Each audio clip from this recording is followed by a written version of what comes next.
South ఇండియాలోనే అతి తక్కువ ధరలకే రత్నాలందించే ఏకైక సంస్థ 6JVR. ఆంధ్రప్రదేశ్లో సార్వత్రిక ఎన్నికల పోలింగ్ ముగిసింది.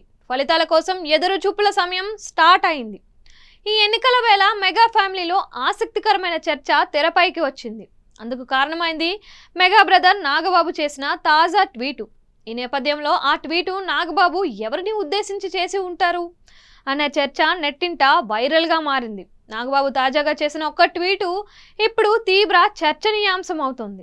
ఆ ట్వీట్ కింద కామెంట్ సెక్షన్లో ఈ ట్వీటు ఎవరిని ఉద్దేశించి చేసి ఉంటారు అనే విషయంపై ఆసక్తికరమైన చర్చ మొదలైంది. ఇందులో భాగంగా ఈ ట్వీటు అల్లు అర్జున్ ఉద్దేశించి చేసి ఉంటారని ఒకరంటే, ఎస్విఎస్ఎన్ శర్మను ఉద్దేశించి అని మరికొందరు ఇంటర్ప్రిటేషన్ చేస్తూ కామెంట్లు పెడుతూ ఉండడం గమనార్హం. మాతో ఉంటూ ప్రత్యర్థులకి పని చేసేవాడు మావాడైనా పరాయివాడే, మాతో నిలబడేవాడు పరాయివాడైనా మావాడే. ఇది నాగబాబు చేసిన ట్వీటు.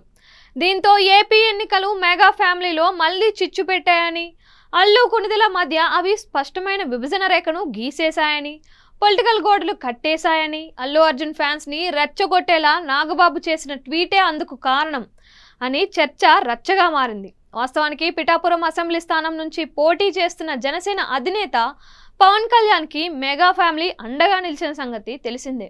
ఇందులో భాగంగా నాగబాబు కుటుంబం సహా పిఠాపురంలో ప్రచారం చేస్తే మెగా మేనల్లులు రంగంలోకి దిగారు. ప్రధానంగా మెగాస్టార్ చిరంజీవి వీడియో సందేశం ఇచ్చారు. తన తమ్ముడిని గెలిపించాలని పిఠాపురం ప్రజలకు విజ్ఞప్తి చేశారు. ఎన్నికల ప్రచారం చివరి రోజు mega power star Ram Charan Pithapuram వచ్చారు. అయితే పవన్ కళ్యాణ్కి మద్దతుగా ట్వీట్ చేసిన అల్లు అర్జున్ మాత్రం తన స్నేహితుడైన వైసీపీ అభ్యర్థి కోసం నంద్యాల వెళ్లడం సంచలనంగా మారింది. అక్కడ తన స్నేహితుడిని గెలిపించాలని బన్నీ ఓటర్లకు పిలుపునిచ్చారు.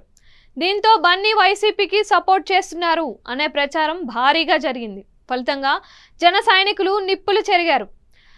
నెక్స్ట్ మూవీపై తమ ప్రభావం ఉంటుంది అంటూ కామెంట్లు చేశారు. ఈ నేపథ్యంలోనే నాగబాబు అల్లు అర్జున్ ఉద్దేశించి ఈ కామెంట్లో చేసి ఉంటారని పలువురు అభిప్రాయపడుతున్నారు. అదే నిజమైతే ఈ వ్యవహారంపై బన్నీ స్పందిస్తారా లేదా అనేది వేచి చూడాలి.